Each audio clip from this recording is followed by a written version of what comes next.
불면의 밤과 4시간의 수술, 그리고 사흘간의 입원을 견디고 나온 나보키의 허리는 아직도 아팠습니다.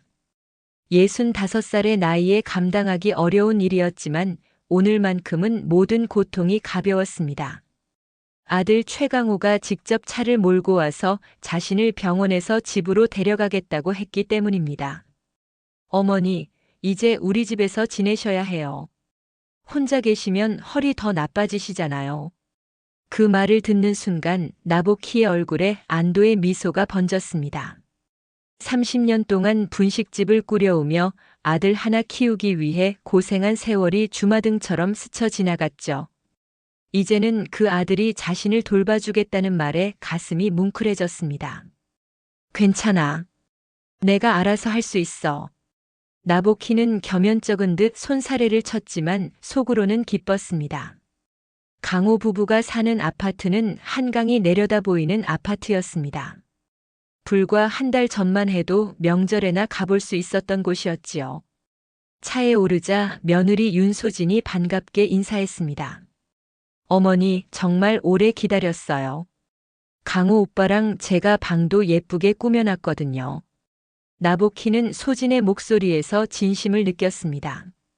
병원 침대에 누워있는 동안 상상했던 것보다 훨씬 따뜻한 환영이었죠. 아파트에 도착하자 정말로 게스트룸이 깔끔하게 정리되어 있었습니다. 창가에는 작은 화분까지 놓여 있었고 침대 옆에는 약통을 올려둘 수 있는 작은 탁자도 있었어요. 어머, 이렇게까지 신경 써줬구나. 나보키의 눈시울이 붉어졌습니다. 그동안 얼마나 외로웠는지 스스로도 몰랐던 마음이 툭 터져 나왔습니다. 첫 일주일은 마치 천국 같았습니다. 소진은 아침마다 영양식을 챙겨주었고 강호는 퇴근 후에 약국에 들러 진통제를 사왔습니다. 12평 원룸에서 혼자 끼니를 때우던 나보키에게는 꿈같은 나날이었죠. 어머니, 이제 좀 어떠세요? 허리 통증은 좀 나아지셨어요? 소진이 식탁에 차를 내려놓으며 물었습니다. 많이 좋아졌어. 내 덕분이지. 매일 이렇게 챙겨주니 금방 나을 것 같다. 나보키는 진심으로 감사함을 표현했습니다.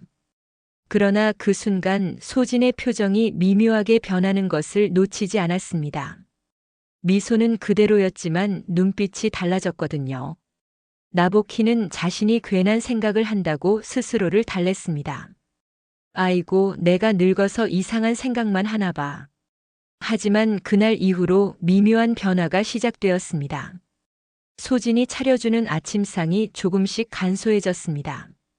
처음에는 정성스럽게 만든 찌개와 밥, 반찬 3가지가 나왔지만 이제는 시리얼과 우유가 전부였죠. 저녁 식사도 배달 음식으로 대체되기 시작했습니다.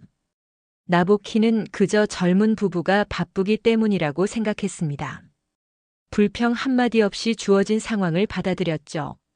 하지만 모든 것이 바뀌는 순간이 찾아왔습니다. 그날 아침 나보키는 평소처럼 부엌에서 물을 마시고 있었습니다. 그리고 습관처럼 자신의 틀니를 식탁 위에 올려놓았습니다. 어머니. 소진의 차가운 목소리가 들려왔습니다. 어머니. 소진의 목소리에는 분명한 날이 서 있었습니다. 그 틀니 식탁 위에 놓지 말아주세요. 나보키는 당황스러움에 그 자리에 얼어붙었습니다.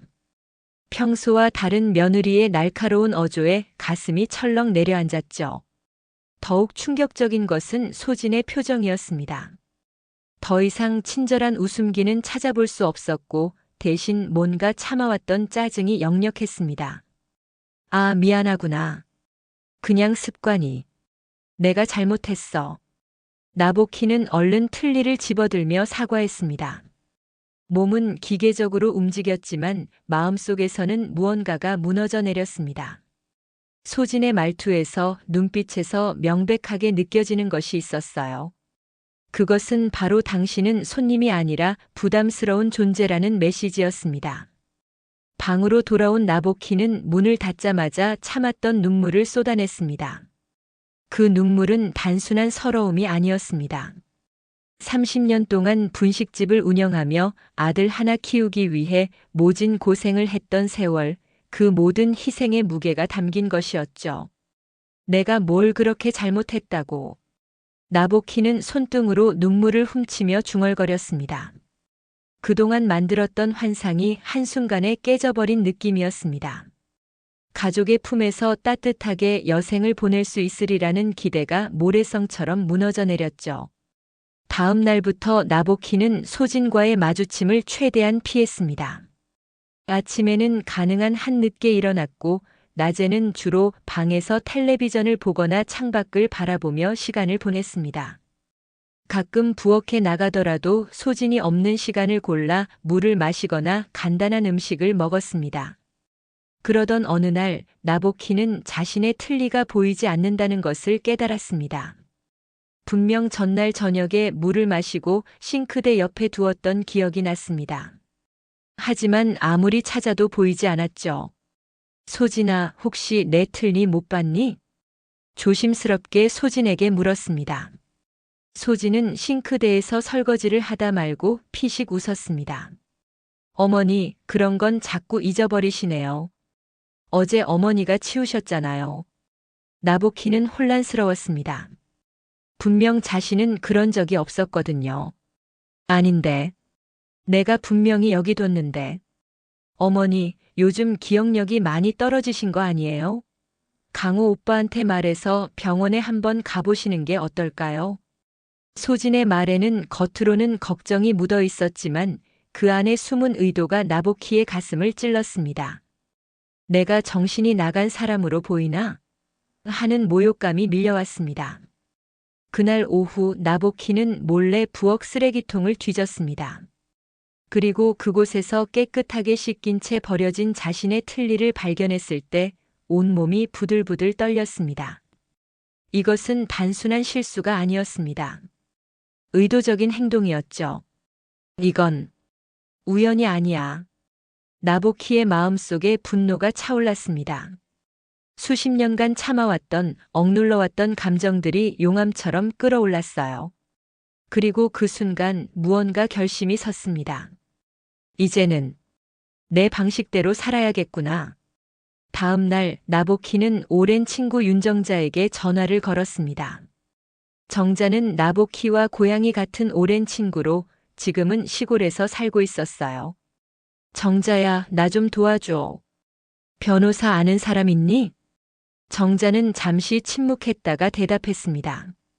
변호사? 왜 갑자기 변호사가 필요한데? 내가 분식집 오래 했던 단골 손님 중에 변호사 된 사람 있었잖아. 김 변호사인가? 아니, 장 변호사였지. 장준호 변호사. 그 사람 연락처 좀 알아봐줘. 무슨 일인데? 혹시 아들이랑 문제라도 생겼어?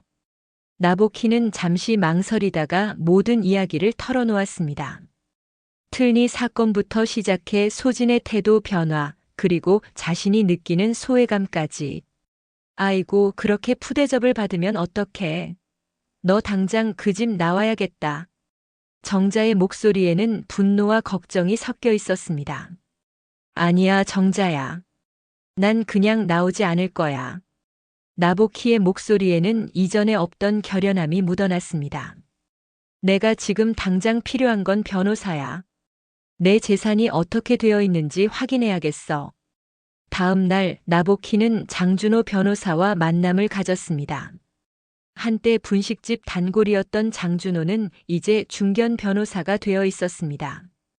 보키를 보자마자 반갑게 맞아주었죠. 아이고, 사장님. 오랜만입니다. 분식집 접으시고 어떻게 지내셨어요? 나보키는 쓴웃음을 지으며 자리에 앉았습니다. 그저 그렇게 살았지. 근데 지금은 좀 어려운 상황에 처해 있어서.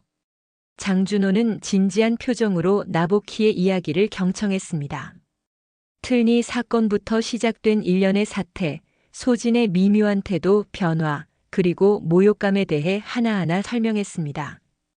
변호사님, 내가 지금 궁금한 건 우리 집 명의가 어떻게 되어 있는지, 그리고 내 돈이 얼마나 남아 있는지 확인하고 싶어요.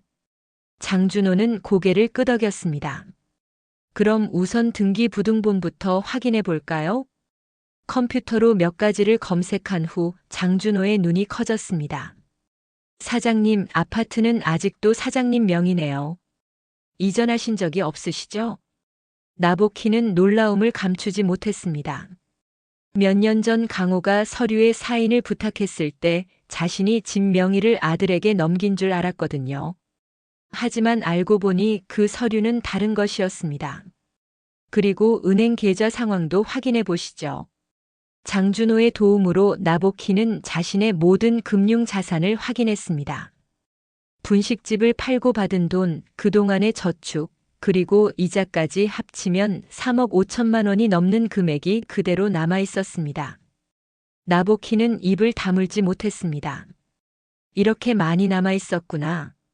사장님, 이 정도면 충분히 독립적인 생활을 하실 수 있어요. 시골에 작은 집 하나 마련하시고 여유롭게 사실 수 있을 겁니다. 장준호의 말에 나보키의 마음속에 새로운 결심이 자라났습니다. 지금까지 자신이 한 희생이 무시당하고 존중받지 못하는 상황에서 더 이상 참고 살 이유가 없었습니다. 변호사님, 제가 어떻게 해야 할지 알려주세요. 장준호는 세심하게 법적 조언을 해주었습니다. 집 명의가 나보키에게 있기 때문에 언제든지 매도할 권리가 있다는 것, 그리고 매도 후에는 아들 부부에게 퇴거를 요구할 수 있다는 것까지. 집으로 돌아온 나보키는 마음을 굳게 먹었습니다. 이제 더 이상 움츠러들지 않을 것입니다. 저녁 식사 시간, 소진과 강호가 배달 음식을 시켜놓고 먹고 있을 때였습니다. 틀니 찾았어. 쓰레기통에서. 나보키가 갑자기 말했습니다. 소진의 젓가락이 공중에서 멈췄습니다. 강호는 어리둥절한 표정으로 두 사람을 번갈아 쳐다보았고요. 무슨 말씀이세요, 어머니? 소진의 목소리가 떨렸습니다. 내 틀니 쓰레기통에 버려져 있더라고. 누가 그랬을까? 나보키의 얼굴에는 미소가 번졌지만 그 눈빛은 차갑기 그지없었습니다. 소진은 얼굴이 하얗게 변해갔습니다. 그게 실수였을 거예요. 제가 설거지하다가.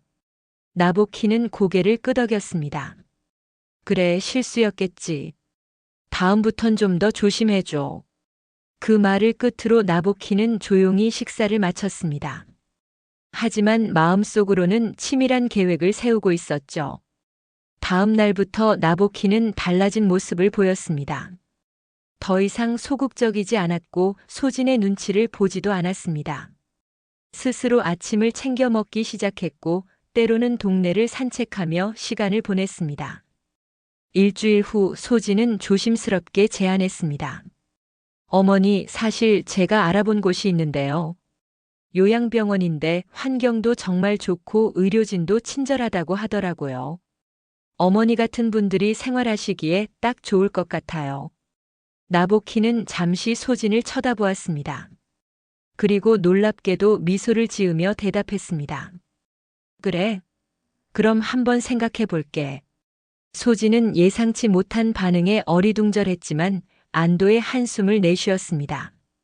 그날 밤 소진은 강호에게 자랑스럽게 말했습니다. 여보, 어머니가 요양병원에 대해 긍정적으로 생각하시는 것 같아요.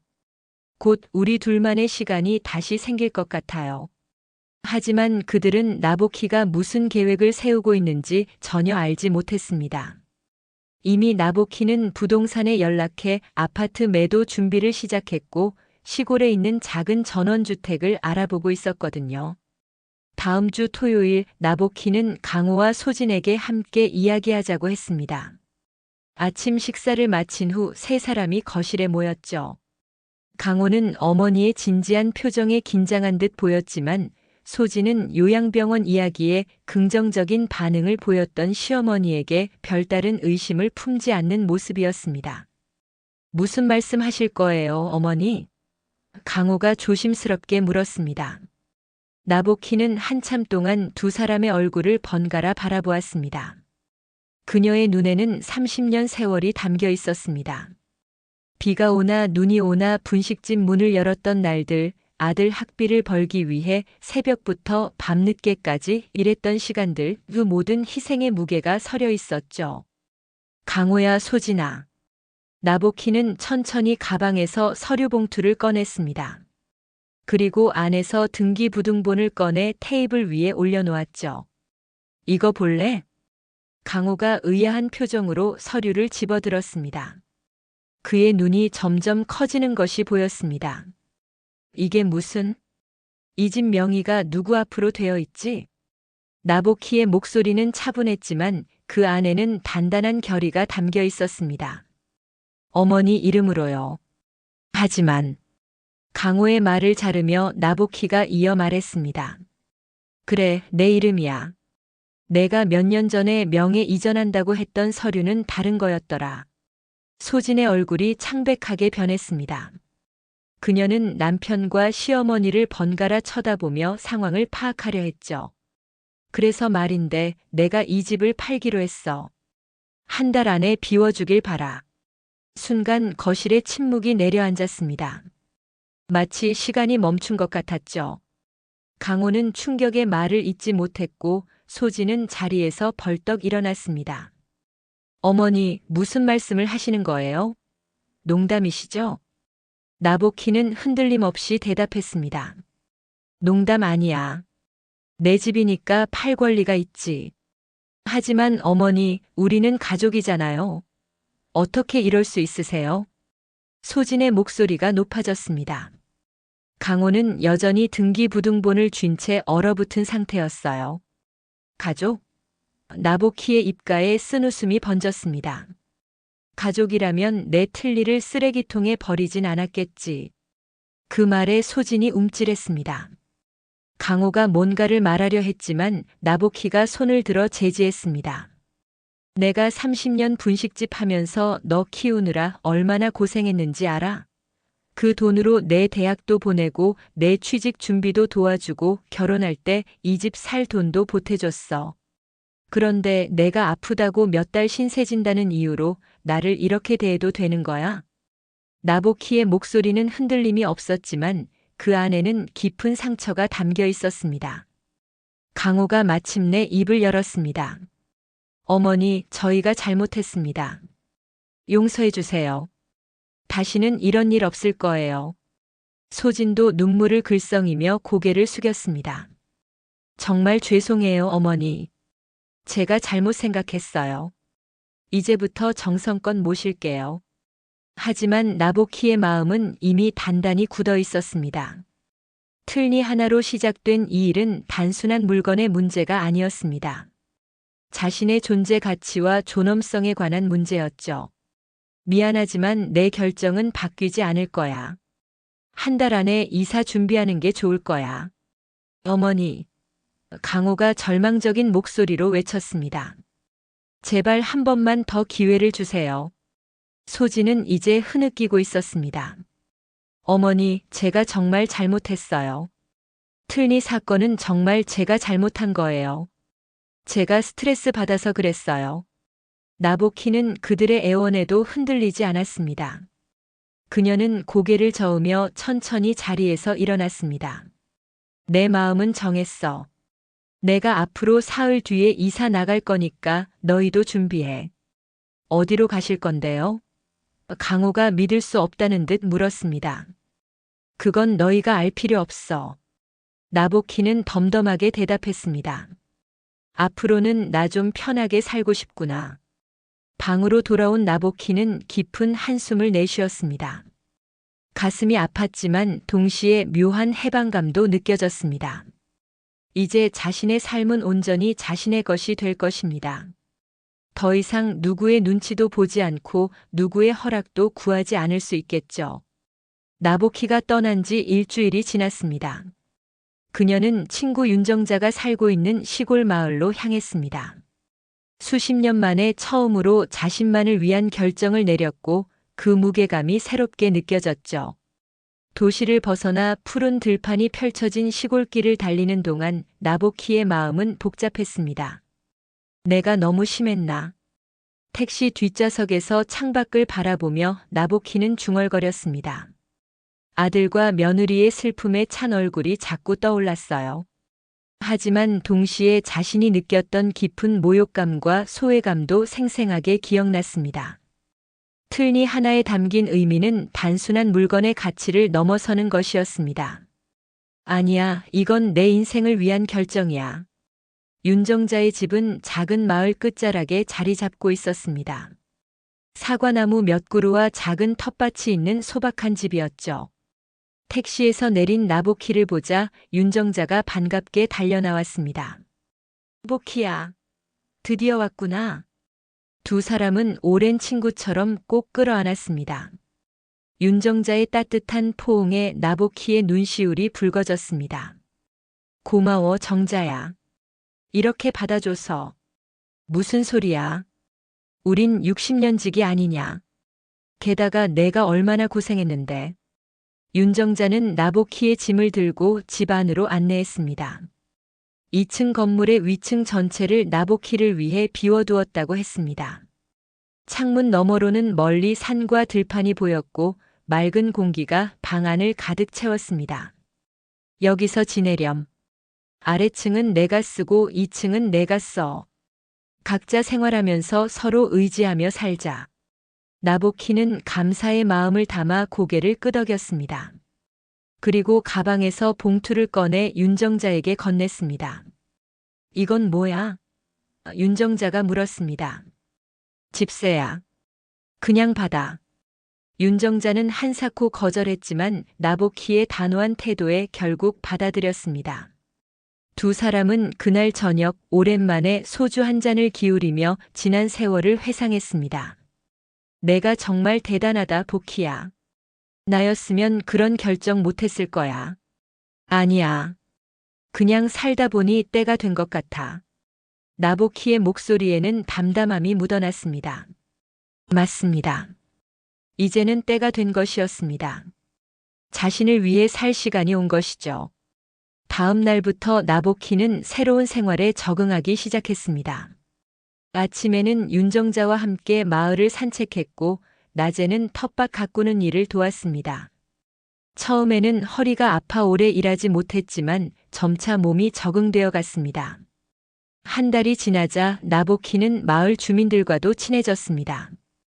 특히 마을 회관에서 열리는 노인 모임에 참석하며 새로운 친구들을 사귀었죠.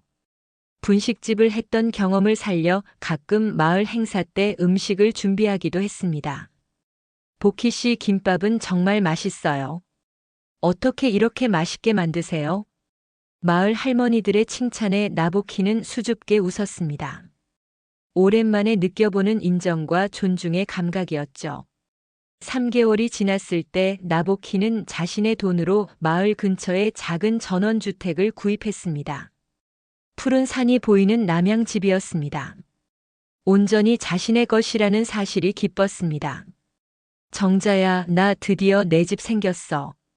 전화로 소식을 전하자 윤정자가 기뻐했습니다. 축하해. 이제 정말 새 출발이구나. 이사를 마치고 집들이를 했습니다. 마을 주민들과 윤정자가 모두 와서 축하해 주었죠. 그날 밤 모두가 돌아가고 혼자 남은 나보키는 마루에 앉아 별이 가득한 하늘을 바라보았습니다. 이제야 진짜 나만의 삶을 사는구나. 가슴이 뭉클해졌습니다.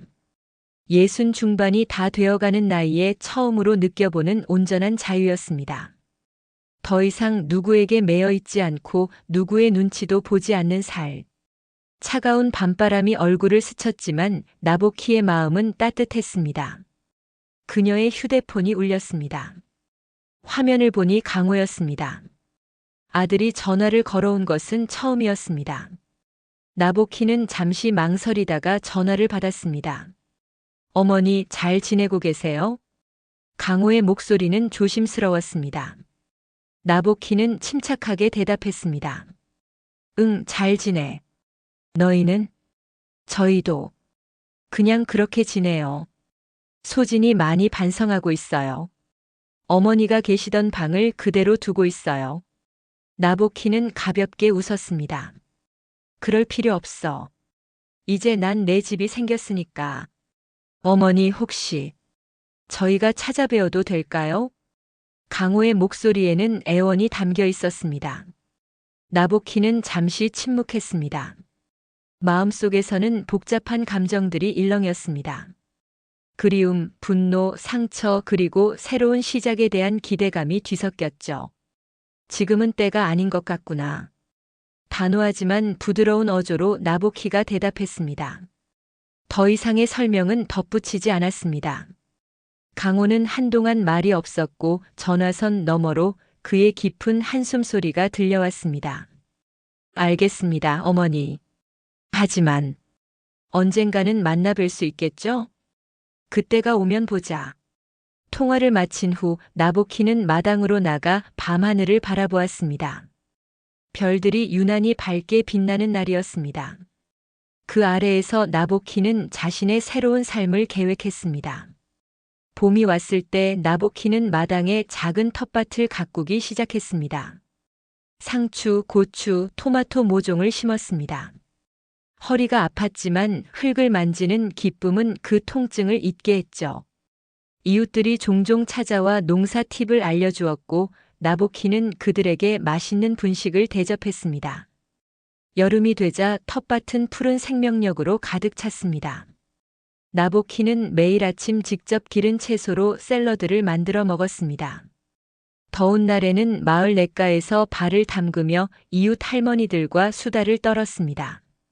보키 씨, 도시에서 오더니 시골 생활을 잘 적응하셨네요. 이웃 박 할머니의 말에 나보키는 미소 지었습니다. 숨통이 트이는 것 같아요. 이렇게 좋은 곳인 줄 몰랐네. 가을이 되었을 때 마을에서는 김장 준비가 한창이었습니다. 나보키도 기꺼이 동참했습니다. 대형통에 배추를 절이고 양념을 버무리는 일이 낯설지 않았습니다. 분식집을 하며 익힌 솜씨가 빛을 발했죠. 보키 씨가 양념간을 보세요. 우리 중에 제일 솜씨가 좋으시니까. 마을 사람들의 인정에 나보키의 가슴은 따뜻했습니다. 그동안 잊고 살았던 자신의 가치를 다시 확인하는 순간이었습니다. 겨울이 찾아왔습니다. 첫눈이 내리는 날, 나보키는 자신의 작은 마당에 쌓인 눈을 바라보며 감회에 젖었습니다. 1년이 지났습니다. 아들 집에서 나온 후 정확히 1년이 흘렀죠.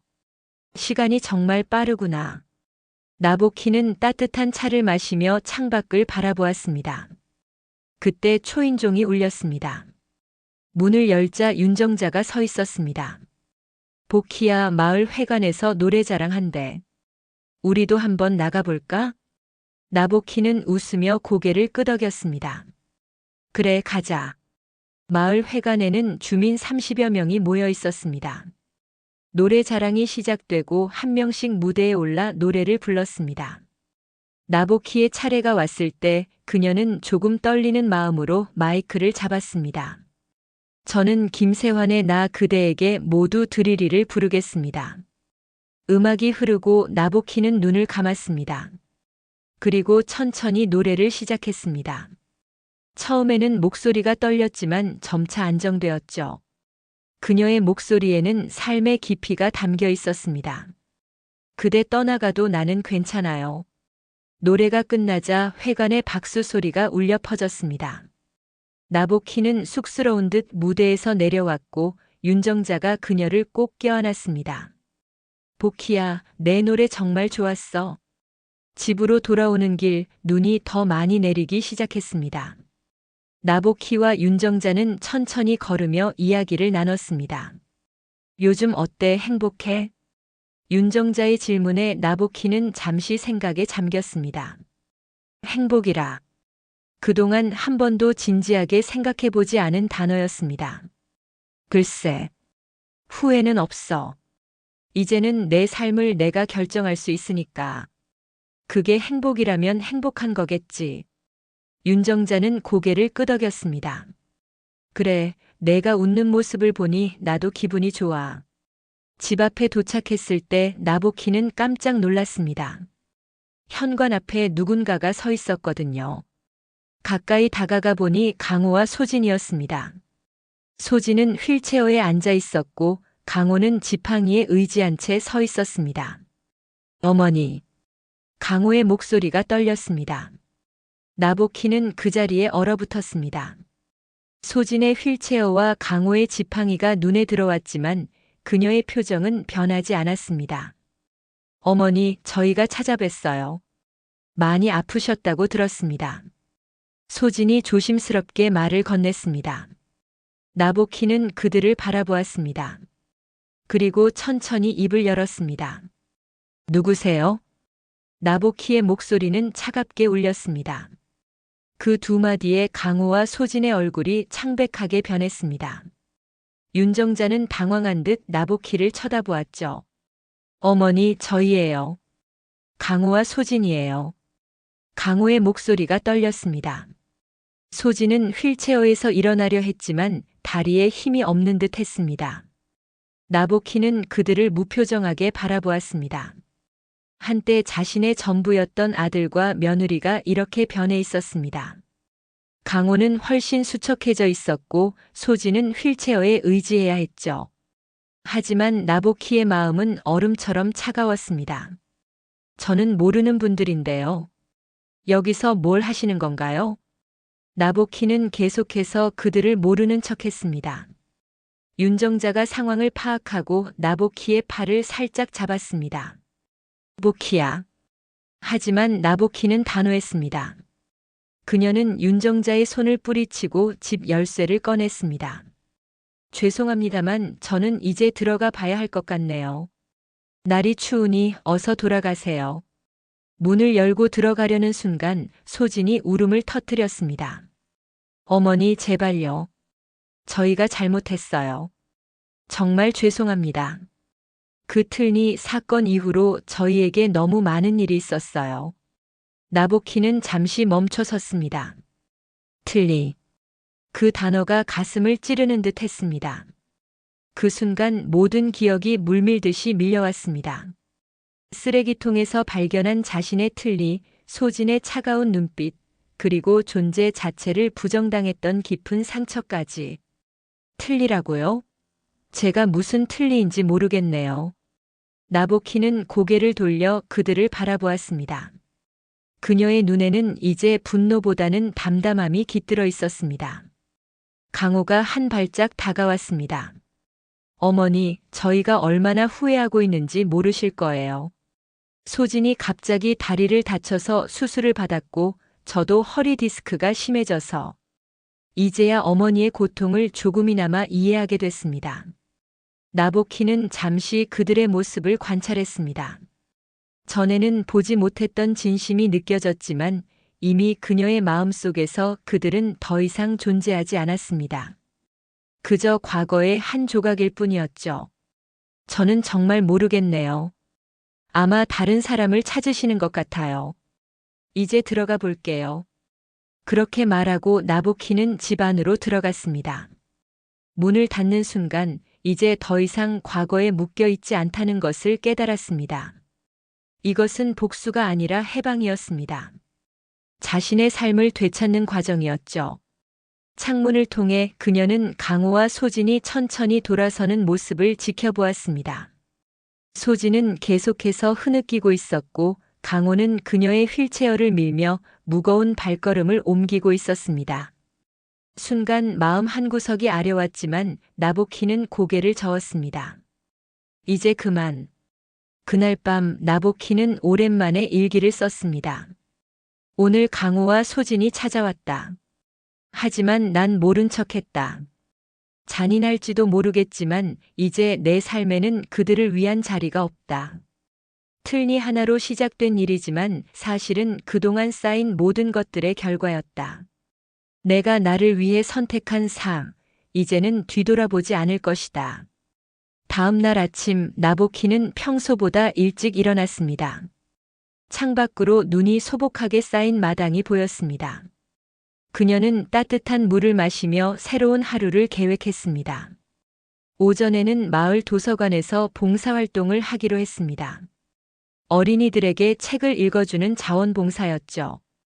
점심에는 윤정자와 함께 식사하기로 했고 오후에는 마을 노인의 모임에 참석할 예정이었습니다. 바쁜 하루가 될 것 같네. 나보키는 미소 지으며 중얼거렸습니다.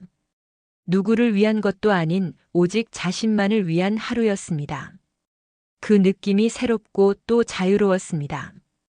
도서관으로 가는 길 윤정자가 찾아왔습니다. 보키야, 괜찮니? 어제 그 일 때문에 물어봐. 나보키는 밝게 웃으며 대답했습니다. 응, 괜찮아. 사실 정말 편하네. 마치 무거운 짐을 내려놓은 것 같달까. 윤정자는 걱정스러운 표정으로 나보키를 바라보았습니다. 정말? 그래도 너의 아들인데. 있잖아, 정자야. 나보키가 잠시 걸음을 멈추고 말했습니다. 가족이라는 이름으로 견뎌야 할 것들이 있고 그만두어야 할 것들이 있어. 나는 이제 나를 위한 선택을 했을 뿐이야. 윤정자는 깊은 이해를 담아 고개를 끄덕였습니다. 두 사람은 나란히 걸으며 눈 쌓인 마을길을 천천히 걸었습니다. 도서관에서 봉사를 마치고 나오는 길, 나보키는 마음이 이상하게 평온했습니다. 아이들에게 책을 읽어주는 동안 잠시나마 모든 걱정을 잊을 수 있었죠. 그들의 순수한 웃음소리와 호기심 어린 질문들이 나보키의 마음을 따뜻하게 덮어주었습니다. 보키 할머니, 다음 주에도 와주실 거죠? 5살 된 지수라는 꼬마가 물었을 때 나보키는 진심으로 웃으며 고개를 끄덕였습니다. 그럼 다음 주에도 재미있는 이야기를 가져올게. 마을 노인회관으로 향하는 길, 나보키는 자신의 변화를 곰곰이 생각해 보았습니다. 1년 전만 해도 상상할 수 없었던 삶이었습니다. 아들과 며느리에게 버림받은 불쌍한 노인이 아니라 자신의 결정으로 새 삶을 시작한 당당한 여성이 되어 있었죠. 노인회관에 도착하자 여러 마을 어르신들이 반갑게 맞아주었습니다. 보키 씨, 오늘도 건강해 보이시네요. 김장 담글 때 보키 씨 비법이 필요해요. 오늘 회의에서 얘기해봐요. 나보키는 그들 사이에서 자연스럽게 어울렸습니다. 더 이상 자신을 누군가의 어머니나 시어머니로 정의하지 않았습니다. 그저 나보키라는 한 인간으로서 존중받고 있었죠. 회의가 끝난 후 나보키는 마을 작은 찻집으로 발걸음을 옮겼습니다. 그곳에서 윤정자와 만나기로 약속했거든요. 찻집에 들어서자 윤정자가 이미 와서 기다리고 있었습니다. 오래 기다렸니? 아니, 방금 왔어. 두 사람은 따뜻한 차를 마시며 수다를 떨었습니다. 그때 윤정자가 조심스럽게 입을 열었습니다. 보키야, 사실 오늘 아침에 강호가 내게 전화했어. 나보키의 손이 찻잔 위에서 멈췄습니다. 표정은 변하지 않았지만 가슴 한구석이 미세하게 떨렸습니다. 그래서? 내가 어떻게 지내는지 물어보더라. 어제 일 이후로 많이 걱정된다고. 나보키는 천천히 찻잔을 내려놓았습니다. 윤정자의 눈을 똑바로 마주보며 말했습니다.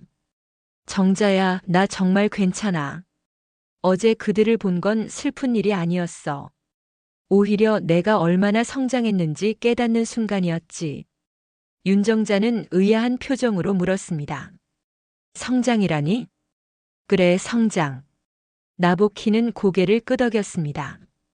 예전의 나라면 다시 무너져 그들을 받아들였을 거야. 하지만 이제는 달라. 내가 도운 가족, 그 대가가 고작 틀리었단 말이냐. 이제는 나보키로 살아가련다. 잠시 침묵이 흘렀습니다. 윤정자는 나보키의 단단해진 눈빛을 바라보며 깊은 존경심을 느꼈습니다. 내가 자랑스러워, 보키야. 두 사람은 그렇게 찻집에서 나와 석양이 물드는 마을 산책로를 걸었습니다. 겨울 햇살이 눈 쌓인 들판을 붉게 물들이고 있었습니다. 내일은 뭐 할 거니? 윤정자가 물었습니다. 마을 도서관에서 책 몇 권 빌려왔어. 오랜만에 소설 좀 읽으려고. 그래? 어떤 책인데? 박완서의 그 많던 싱아는 누가 다 먹었을까? 윤정자가 웃음을 터뜨렸습니다. 그거 꽤 의미심장한 선택인데? 나보키도 따라 웃었습니다. 그냥 제목이 마음에 들어서. 집 앞에 도착했을 때 나보키는 문득 내일의 계획을 더 구체적으로 생각했습니다. 아침에는 책을 읽고 점심에는 텃밭에 겨울 채소를 심을 예정이었습니다. 오후에는 새로 배우기 시작한 수채화 그리기를 연습할 생각이었죠. 정자야, 내일 저녁에 우리 집에서 식사할래? 내가 요리할게. 좋지. 뭐 해줄 건데? 김치찌개. 마지막 김장 김치로 끓일 거야. 윤정자는 기쁘게 고개를 끄덕였습니다. 기대할게. 이별의 인사를 나누고 집 안으로 들어서며 나보키는 문득 자신의 삶이 얼마나 달라졌는지 실감했습니다. 이제는 누구의 허락도 필요 없이 누구의 눈치도 보지 않고 자신의 하루를 계획할 수 있었습니다. 자신의 의지로 선택한 사람들과 시간을 보낼 수 있었죠. 방 안으로 들어가 창가에 앉았습니다. 외출했던 시간 동안 집안은 조금 쌀쌀해져 있었습니다. 나보키는 전기장판을 틀고 따뜻한 물 한 잔을 끓였습니다. 그리고 침대 옆 작은 탁자 위에 놓인 사진첩을 집어들었습니다. 사진첩을 펼치자 다양한 시간대의 사진들이 나왔습니다. 젊은 시절의 자신, 어린 강호와 함께 찍은 사진, 분식집에서 일하던 모습, 과거의 조각들이었습니다. 마지막 페이지에는 새롭게 넣은 사진이 있었습니다. 마을 김장 행사에서 찍은 사진이었죠. 나보키는 그 사진 속에서 환하게 웃고 있었습니다. 이제야 진짜 웃음이구나. 나보키는 사진첩을 닫고 창밖을 바라보았습니다. 어둠이 내리기 시작한 마을에 하나둘 불빛이 켜지고 있었습니다. 다른 사람들의 삶도 계속되고 있었고 자신의 삶도 그렇게 흘러가고 있었습니다. 베개 밑에서 작은 수첩을 꺼내 오늘의 일기를 썼습니다. 오늘도 평온한 하루였다. 도서관에서 아이들에게 책을 읽어주고 노인의 모임에도 참석했다. 강호와 소진의 일은 이제 과거의 일이 되었다. 더 이상 나를 괴롭히지 않는다. 이제 내 앞에는 내가 선택한 삶만이 있을 뿐이다. 나보키로 살아가는 삶. 그것으로 충분하다. 일기를 마치고 불을 끄며 나보키는 깊은 숨을 내쉬었습니다. 어둠 속에서 그녀의 입가에 평온한 미소가 번졌습니다. 이제 그녀는 진정한 자유를 찾았습니다. 자신을 위한 삶을 살게 된 것이죠. 굿나잇, 나보키. 그녀는 자신에게 속삭였습니다. 그리고 평화로운 잠에 빠져들었습니다.